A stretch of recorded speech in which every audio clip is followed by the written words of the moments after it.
Good morning, students. How are you? Today we shall start NCERT corner of this chapter. Question number first. List the different types of religious practice that you find in your neighborhood.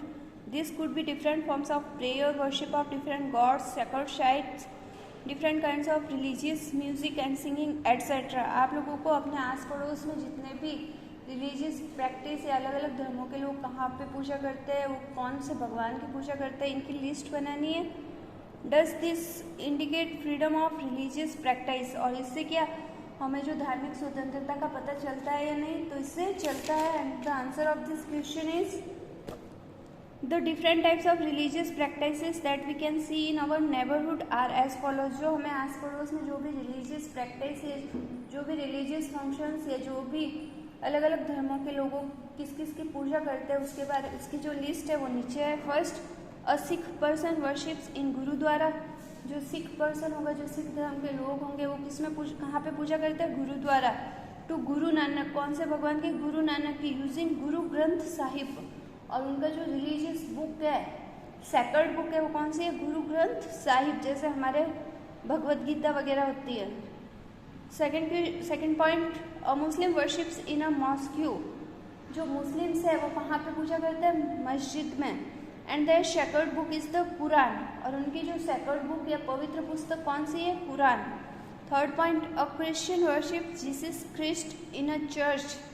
Christian जो है कहाँ पे पूजा करते हैं? Church में करते हैं. किसके? Jesus Christ. And their religious book is the holy Bible, और उनकी जो सैक्रेड बुक या रिलीजियस बुक है वो कौन सी है? Bible. Fourth point, a Hindu worships in a temple to the idols of god and goddess. जो हिंदू धर्म के लोग हैं वो मंदिरों में पूजा करते हैं. किसकी पूजा करते हैं? अलग अलग देवी देवताओं की मूर्तियों की पूजा करते हैं. This was the answer of first question. Now second question. Will the government intervene if some religious groups say that their religion allows them to practice infanticides? Give reasons for your answer. अगर कोई धार्मिक समूह या किसी धर्म विशेष के लोग अगर ये बोलते हैं कि उनके धर्म में जो इन्फेंटिसाइड है, भ्रूण हत्या या बाल हत्या है, उसको वैलिड माना गया है या उसको लीगल माना गया है, और वो धर्म समूह, वो जो धर्म होंगे, उस धर्म के जो लोग होंगे, अगर वो इन्फेंटिसाइड, भ्रूण हत्या या बाल हत्या करता है, तो इसमें जो गवर्नमेंट होगी हमारे देश की, वो इंटरफेयर कर सकती है या नहीं? Give reasons for your answer. अपने आंसर के रीजन लिखना है. तो जो गवर्नमेंट होगी वो इंटरफेयर कर सकती है, क्योंकि हमने इस चैप्टर में पढ़ा था जो सेक्युलरिज्म है भारत में, जो उसके अंतर्गत जो कॉन्स्टिट्यूशन में जो प्रोविजंस किए गए, प्रावधान किए गए हैं, उसमें बताया गया कि अगर किसी धर्म के जो कस्टम्स है, रिवाज है, अगर वो सामाजिक बुराई या उससे किसी को नुकसान पहुंचता है तो गवर्नमेंट उसे इलीगल कर सकती है. Answer of this question is yes, the government can intervene if some religious group says that their religion allows them to practice infanticide. तो अगर कोई धर्म समूह या किसी धर्म के लोग बोलते हैं कि उनके धर्म में इन्फेंटिसाइड या भ्रूण हत्या, बाल हत्या को अलाउ किया गया है, तो सरकार उसमें इंटरफेयर कर सकती है. This is because the Indian constitution clearly states that the government has the right to intervene if there is a threat to social harmony.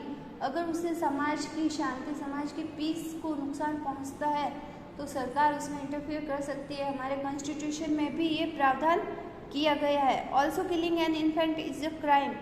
एक शिशु को या एक भ्रूण को मारना एक क्राइम माना गया, अपराध माना गया. The judiciary is the only authority that can punish a person. और किसके पास होती है शक्ति? जुडिशरी, हमारी न्यायपालिका के पास शक्ति होती है कि वो किसी पर्सन को पनिश कर सके. तो पनिशमेंट देने की जो पावर होगी वो किसके पास है? जुडिशरी. तो जो इन्फेंटिसाइड है वो इलीगल माना गया है. Question number third, complete the following table. नीचे टेबल है, उसको कंप्लीट करना है. एक साइड ऑब्जेक्टिव लिखे हुए हैं. सेकंड बेटा, व्हाई इज दिस इम्पोर्टेंट, ये इम्पोर्टेंट क्यों है या ये ऑब्जेक्टिव इम्पोर्टेंट क्यों है, उसके रीजंस लिखना है. इससे नेक्स्ट कॉलम है बेटा, example of a violation of this objective. Means ये जो ऑब्जेक्टिव है इनका उल्लंघन या इनका जो साइड इफेक्ट है या जो वायोलेशन है, उल्लंघन कैसे हुआ, उसका लिखना है. फर्स्ट ऑब्जेक्टिव है बेटा, one religious community does not dominate other. जो एक धर्म समूह है दूसरे धर्म समूह को दूसरे धर्म समूह के ऊपर डोमिनेट या अपनी शक्ति प्रदर्शन नहीं कर सकता। तो ये इम्पोर्टेंट क्यों है? It is important because the constitution gives the right to religious freedom to all. ये इसलिए इम्पोर्टेंट है क्योंकि हमारा जो संविधान है हर एक धर्म को, प्रत्येक धर्म को या प्रत्येक नागरिक को धार्मिक स्वतंत्रता का अधिकार देता है। And it is not provided there may be chances of disturbance of harmony in the country. और ये अधिकार देने के कारण ही या ये ऑब्जेक्टिव होने के कारण ही समाज में हमारे देश में जो एकता है, जो शांति है, वो बनी रह सकती है।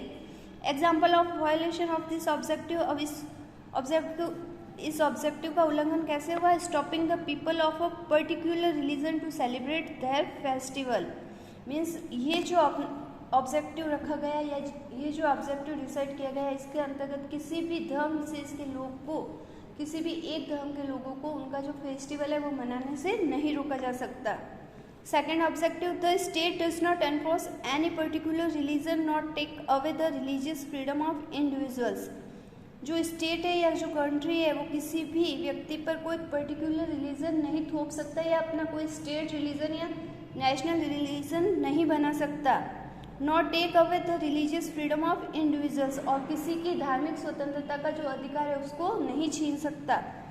Why it is important? It is important so that every individual in a country has the right to follow the religion of their choice। जैसा कि हमें पता है हमारे कॉन्स्टिट्यूशन में प्रत्येक नागरिक को अपनी इच्छा अनुसार कोई भी धर्म अपनाने की स्वतंत्रता है। This is what makes a nation a secular country. और इसी ऑब्जेक्टिव की वजह से कोई देश जो है, कोई राष्ट्र है, वो सेक्युलर कंट्री बनता है या धर्मनिरपेक्ष देश बनता है। वायलेशन, इसका उल्लंघन कैसे? India is a country where people from different caste and religion resides.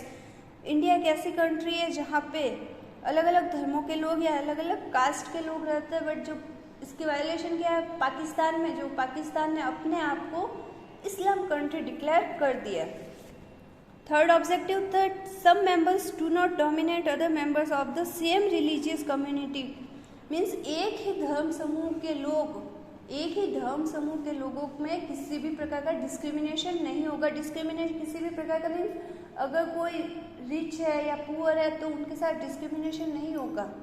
ये इम्पोर्टेंट क्यों है? Religion can not be divided on the basis of wealth. और ये इम्पोर्टेंट क्यों है? क्योंकि जो रिलीजन होता है, धर्म होता है, वो वेल्थ के बेसिस पे या अपने प्रॉपर्टी के, पैसों के बेसिस पे उसको डिवाइड नहीं किया जा सकता। ऐसा नहीं कि जो एक ही धर्म के लोग हैं, कोई गरीब है या अमीर है, तो उन दोनों का धर्म जो होगा अलग अलग होगा या उनको अपनी प्रॉपर्टी के आधार पर धर्म का डिवाइडेशन किया जा सकता है। तो ऐसा पॉसिबल नहीं है। Hence it is important that no member dominates other members from the same religion. इसलिए ये जरूरी है कि एक ही धर्म समूह के जो लोग हैं वो एक दूसरे के ऊपर डोमिनेट या एक दूसरे के ऊपर अपनी पावर्स को यूज़ न करें। इसका वायलेशन क्या है, उल्लंघन क्या है? Distinguish between upper class Hindus and the Dalit.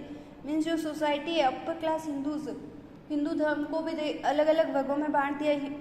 Upper class Hindus and the Dalit. कुछ लोग अपने आप को ऊपर कास्ट के मानते हैं और कुछ लोगों को नीची कास्ट का माना जाता है, मीन्स दलित माना जाता है। उनके साथ डिस्क्रिमिनेशन होता है। So we shall stop our class. Remaining questions we shall do tomorrow. Thank you. Have a nice day.